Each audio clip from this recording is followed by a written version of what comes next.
현대중공업그룹의 조선사업 중간지주사 한국조선해양은 주식시장에서 기업가치를 제대로 인정받지 못하고 있다는 평가를 받습니다. 한국조선해양 주가가 다른 조선주가 오를 때 덜 오르고 내릴 때는 더 내리고 있다는 것이죠. 2021년 5월 고점에서 거의 반토막이 난 상황인데요. 이 시기에 조선주가 전반적으로 하락하기도 했지만 한국조선해양의 자회사인 현대미포조선 주가는 낙폭이 훨씬 덜합니다. 게다가 사업회사로 상장한 현대중공업은 상장 뒤 주가가 우상향 곡선을 그리며 조선 대장주 면모를 과시하고 있습니다. 한국조선해양의 기업가치가 왜 저평가됐는지 그 이유를 간략히 살펴보자면 한국조선해양의 전신은 옛 현대중공업인데요.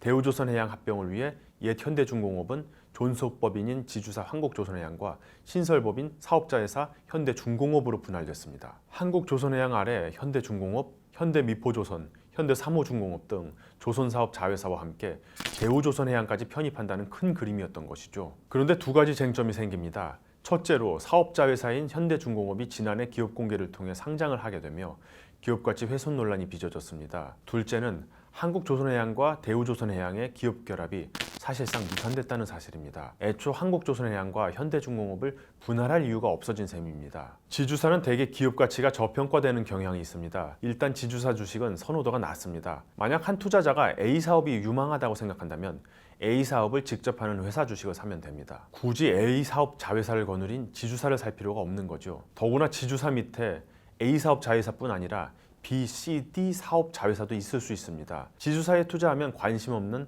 B, C, D 사업에도 투자하게 되는 셈이죠. 더블 카운팅 문제도 지주사 할인의 중요한 요인으로 꼽힙니다. 지주사 실적은 사업 자회사들의 실적을 반영해 회계적으로 계산되는데요.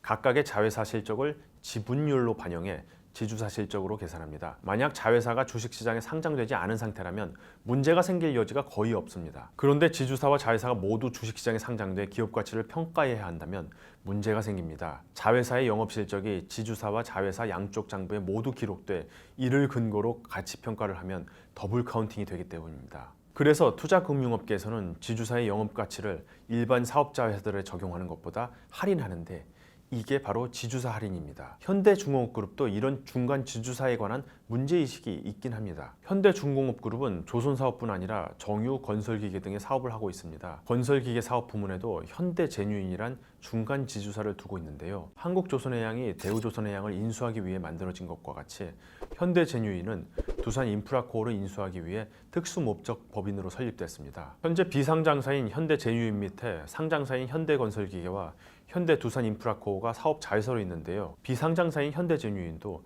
기업 공개를 통해 상장을 추진한다는 계획이 있는 만큼 기업 가치를 높이고자 하는 듯합니다. 현대건설기계의 산업차량 사업부문과 현대코어모션의 양산부품 사업부문을 현대제뉴인이 양도받은 것도 기업가치 제고의 일환으로 볼 수 있습니다. 애초 인수합병을 위한 특수목적 법인으로서 시작했지만 사업형 지주회사로서 성격을 바꿔나가고 있는 셈이죠. 한국조선해양 역시 사업형 지주회사로 전환을 앞세워 기업가치 업그레이드를 꾀하고 있습니다. 자체 수익사업이 있는 사업형 지주회사는 자회사의 사업에 의존하는 순수 지주회사보다 높은 기업가치를 인정받고 있습니다. 결국 한국조선해양의 기업가치 업그레이드는 단순히 조선사업 자회사들의 실적 호조뿐 아니라 한국조선해양이 자체 사업을 통해 얼마나 잘 사업형 지주사로 변신하느냐에도 달려있다고 볼 수 있습니다.